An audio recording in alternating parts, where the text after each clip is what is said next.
이런 느낌을 받을 수 있다는 것이 너무도 신기했어요. 타위에게 둘이 있을 때는 제 이름을 불러달라고 했습니다. 좋아요. 구독 부탁드려요. 얼른 와서 식사하게.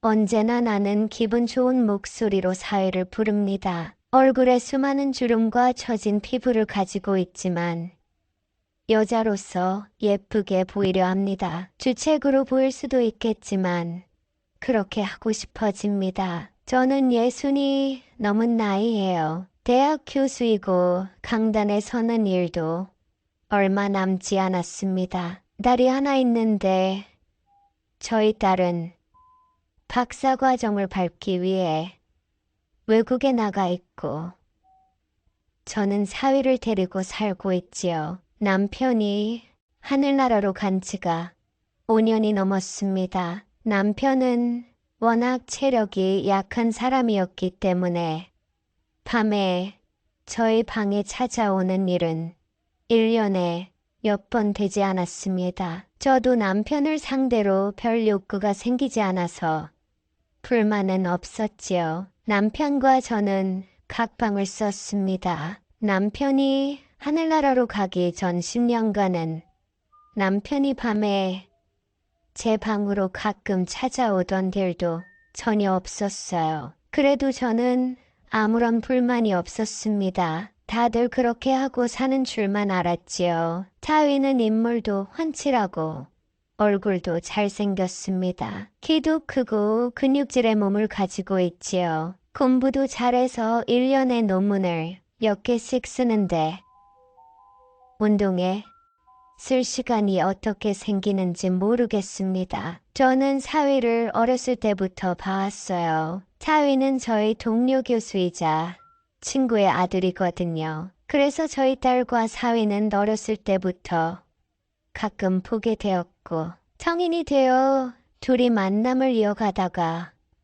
결혼을 하게 된 것이었죠. 사위는 성격이 강한 저희 딸에게 참 자상하게 대해주는 사람이에요. 제가 딸을 잘못 가르친 것인지 딸은 가끔 사위에게 함부로 하는 경우가 있었습니다. 그래도 사위는 자기 아내에게 한 번도 정색을 하지 않았어요. 남편과 함께 살아온 마당 넓은 2층 집에서 살고 있는데 딸과 사위는 1층에서 살고 저희는 2층에서 살았습니다. 딸이 결혼해서 1층에 살기 시작하면서 2층에 따로 출입문을 만들었지요. 딸 가족의 사생활을 지켜주기 위함이었습니다. 저희 딸이 외국으로 유학을 간 후 사위와 저는 둘이 한 집에서 지냈지만 다른 층에 살고 있었기 때문에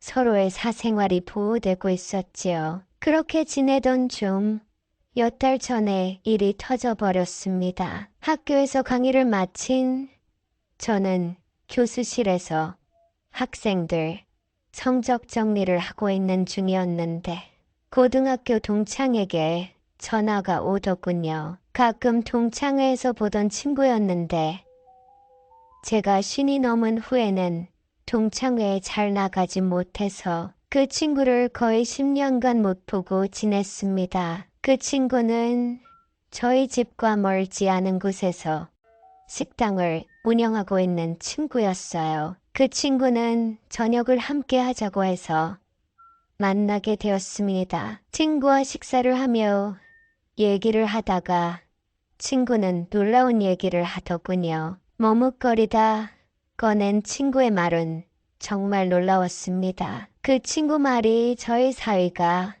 바람이 난 것 같다는 것이었어요. 친구는 자기가 운영하는 식당 옆 모텔에 사위가 들어가는 것을 봤다고 하더군요. 모텔에 저는 의아스러운 질문을 던졌고 친구는 자기가 봤던 것을 저에게 증언해 주었습니다. 사위가 어떤 여자와 오후에 그 모텔에 들어갔다가 저녁 무렵이 되어서야 나오더랍니다. 저는 심장이 철렁 내려앉았지만 애써 침착하려고 노력했어요. 저는 친구에게 이 얘기는 비밀로 해달라고 부탁했습니다. 친구는 내가 비밀로 하려고 너랑 만나자고 한 거잖아. 모르겠니? 이렇게 말하길래 저는 안심했지요. 저는 친구와 헤어지고 집으로 돌아와서도 한참 멍하게 있었습니다. 내 딸에게 그렇게 자상하게 대해주는 사위가 불륜을 하긴 그 젊은 나이에 와이프와 떨어져 살고 있으니 넘치는 힘을 주체할 수 없었을지도 모르지. 이런 생각도 들었고 한편으로는 친구가 잘못 본 것이었으면 좋겠다는 생각도 들었습니다. 한동안 저의 사위를 살펴보았지만 사위는 불륜을 저지를 사람 같지 않았어요. 시간이 지날수록 마음이 복잡해지더군요. 그가 다른 여자를 안고 있는 모습이 그려지면 너무도 화가 났고 또 한편으로는 누군가가 이 사실을 알게 될 것이 두려웠습니다. 그리고 또 한편으로는 사위의 멋진 근육질에 몸매가 떠올라 얼굴이 달아오르기도 했지요. 며칠 후에 저는 친구의 식당으로 갔습니다. 마침 그 모텔 주인과 저의 친구가 친하게 지내는 사이라고 해서 저는 모텔 주인에서 사정을 설명하고 그 모텔에 들어갔어요. 그곳에는 생각보다 방이 많더군요. 모텔 주인 얘기를 들어보니 낮에 오는 손님이 엄청 많다는 것이었습니다. 저는 친구에게 확실하게 내 사위를 본 것이 맞냐고 또 물어봤고 내가 내 잘생긴 사위 얼굴도 모르겠니?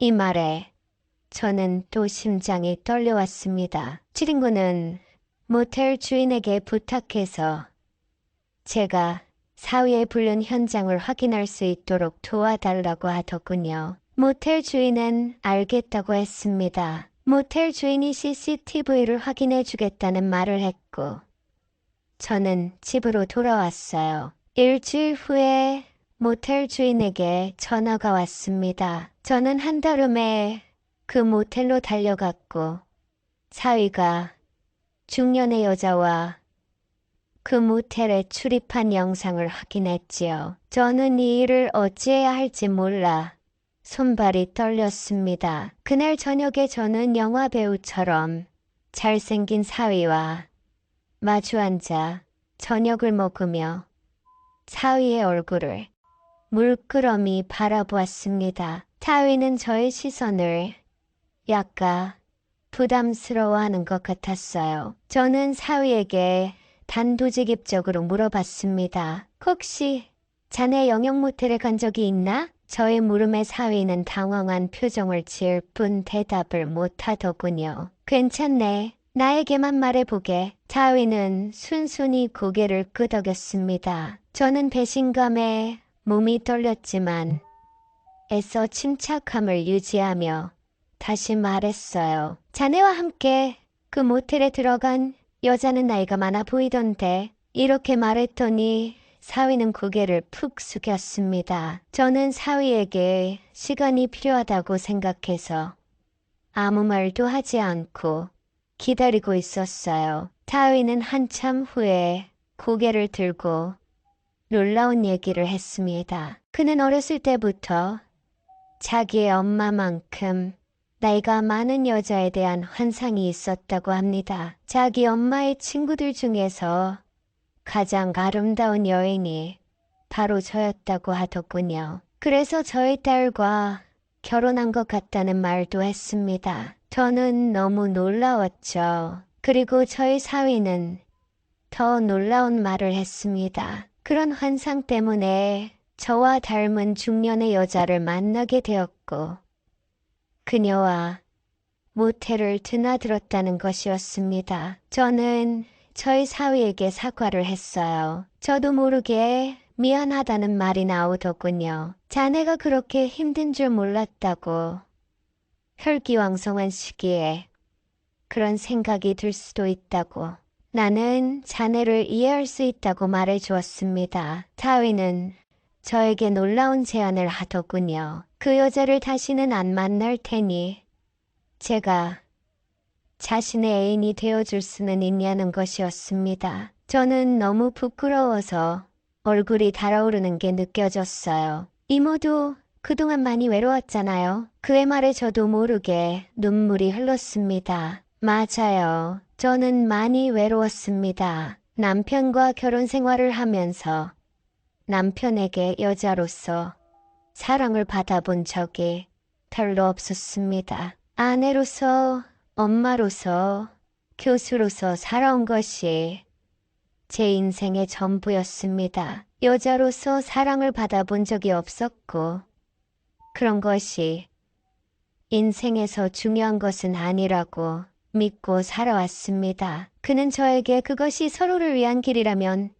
남들이 모르면 그만이에요. 이렇게 말했습니다. 그리고 사위는 울고 있는 저의 손을 잡아주었습니다. 저는 고개를 들어 사위와 눈을 마주치고 고개를 끄덕였어요. 저는 사위의 손을 잡고 제 방으로 데리고 갔습니다. 우리는 사랑을 나누었어요. 새벽이 되어서야 사위는 저를 놓아주었습니다. 저는 숨을 고르며 사위에게 말했습니다. 앞으로 그녀를 만나지 말아야 한다고 말했고 사위는 당연하다는 듯이 고개를 끄덕였습니다. 사위는 자신의 아내가 돌아올 때까지 이렇게 애인 사이로 지내자고 하더군요. 저도 고개를 끄덕였습니다. 내가 너무 늙은 것이 미안하다고 했더니 사위는 제 환상 속의 여인인거려 이렇게 말하며 저에게 너무 고맙다고 말해주었습니다. 저는 그날 처음으로 여자가 되었습니다. 남편에게서는 느끼지 못했던 감각이 깨어났고 이런 느낌을 받을 수 있다는 것이 너무도 신기했어요. 타위에게 둘이 있을 때는 제 이름을 불러달라고 했습니다. 하지만 사위는 싫다고 하더군요. 자기는 꼭 저에게 엄마라고 부를 것이라고 말하는 것이었습니다. 그리고 사위는 제가 그를 아들이라고 불러줬으면 한다는 것이었습니다. 자기의 이름을 부르지 말고 꼭 아들이라고 불러달라길래 저는 또 말없이 고개를 끄덕였습니다. 아들, 오늘 엄마 좀 행복하게 해줄래? 저는 저희 사위에게 이렇게 말한 적이 있는데 사위는 이 말을 들을 때마다 너무 행복하다고 하더군요. 그는 저를 너무 사랑한다고 합니다. 너무 소중하다고 합니다. 집에 있을 때 사위는 저와 꼭 붙어 있습니다. 그는 제가 화장실에 가도 따라오고 샤워를 할 때도 옆에서 저를 지켜줍니다. 큰 보리를 볼 때도 사위는 옆에 있습니다. 처음에는 너무 부끄러웠지만 차차 익숙해지더라고요. 그 부끄러움은 또 다른 설레임으로 변하기도 합니다. 저희는 젊은 커플처럼 지내고 있습니다. 너무 부끄럽지만 사위가 시키는 것은 모두 해주며 지내고 있지요. 사위는 제가 부끄러워하는 모습이 너무도 사랑스럽다고 합니다. 다 늙어서